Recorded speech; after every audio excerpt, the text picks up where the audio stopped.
weka 4 au 3 kwa uwezo wangu nilionao. Thank General Edward Katumba Wamala for having sponsored iftar of a full day. The 29th day of Ramadan was fully sponsored by brother General Edward Katumba Wamala. I also want to thank brother Musulwa of Bukanabonda Corporation. This brother supported this program with 20 liters of milk.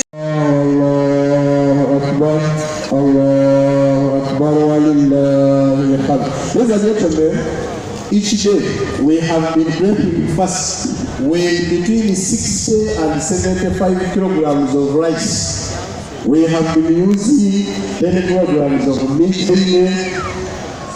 liters of oil, among so many other things. You can imagine, we have been breaking fast of people here between 200 and 200. Allahu Akbar, Allahu Akbar, Allahu Akbar. Oba Deputy Khan, oluvanyuma chairman wa district agenda kutolera ku abasiramu ababuuzeeko n'oluvanyuma okwogera ku nsonga zammwe.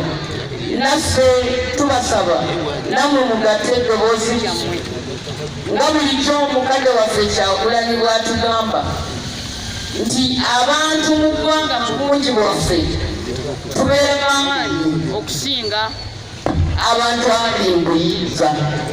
N'olwekyo mbasaba muleme kwenyooma mwogerere wamu. Tetuwakanya kuwa misolo, ekyo kiteekeddwa okubaawo, naye kyo tukusaba emisolo gibeere ya bwenkanya. Buli ateekeddwa okuwa awe omusamusamu, buli omu bw'anaawa tujja kumaliriza nga ffenna tuwadde. Basebo ne bannyabo, twagala era okwongera okubasaba tusabire nnyo bannaffe abali mu makomera. Ffe tulina abantu 52 abasibiddwa nga tebalina musango, naye ekisinga okutwenyamiza olukalala bwe tulugjayo olw'abantu abaabusibwawo 18 n'abalala abasimbiddwa mu kkooti z'amagye ku kusonga obutali. Mwattu bonna tetumanyi lwaki basiraamu. Ekigambo ekyo eky'obulirazaamaanyi ery'ekibiina ky'abantu ba Nabbi Muhammad kiteekwa kikomezebwe bannange. Ate abasiraamu tewali wajja boogerera okusinga mmwe mwennyini. Tulekerawo okusiimiikiriza. Buli alina omuntu obuvunaanyizibwa mu ggwanga bw'asobola okutuukirira, waakirira mu kuba akaama, kubanga nga mbaliriza mujjukire ekitukakatako nti bw'olaba ekibi kozesa emikono gyo okukiggyawo. Bw'oba onafuwaddemu waakiri kyogereko okivumirira.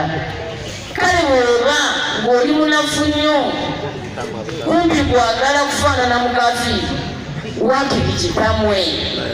Ekizibu kwe kuba n'ekibi n'otakijjaawo na mikono gyo, n'otakyogerako na mumwa gwo, n'okukitamwa n'otakitamwa.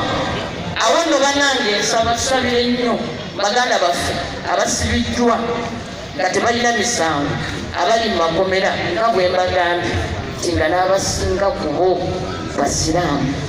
Mwebale nnyo omukisa guno okusiiba, era tubeebaza n'empisa ennungi ze mulaze mu kisiibo. Tusaba Katonda Allah ababeere empisa ezo ennungi ze mwolesezza mu kisiibo mugende nazo mu maaso. Mu kiseera ky'ekisiibo mwaka guno ebintu birinnye nnyo ebbeeyi, ng'era n'ekimu ku byo kivudde ku misolo egy'ekanani. We tutuukidde wano nga n'abasuubuzi mu kibuga Kampala beetiimye, abamu ne baggalawo amaduuka. Tukimanyi nti ekinyiga abasuubuzi e Kampala era n'ab'e Mukono kye kibanyiga. Basebo ne banyabo, nze ne bannange bwe kifaananye endowooza mu palamenti, twakitutte tulina obuvunaanyizibwa okuyimirira n'abasuubuzi kubanga ensonga gye baliko erimu eggumba naye njagala mukimanyi. Thank General Edward Katumba Wamala for having sponsored iftar of a full day.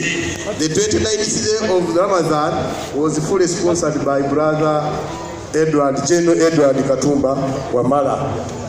I also want to thank Brother Musulwa of Bukanamondayari Corporation.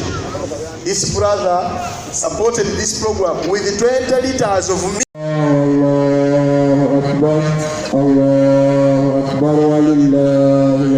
Ladies and gentlemen, each day we have been breaking fast with between 60 and 75 kilograms of rice.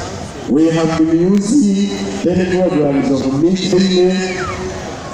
liters of oil, among so many other things. You can imagine, we have been breaking fast of people here between 200 and 200.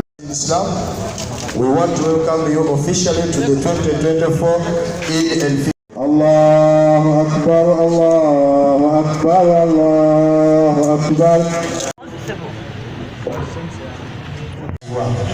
Twagala kutukusa buno muganda wange Ayub abanjule n'ekigendererwa okukiika essali mpanvu. Ngere ne bannange nenkolemu omulimu ffe tuleete sente ezinayoza kapeti nga bwe bagambye $1,700,000. Allahu Akbar, la ilaha illallah, Allahu Akbar, Allah.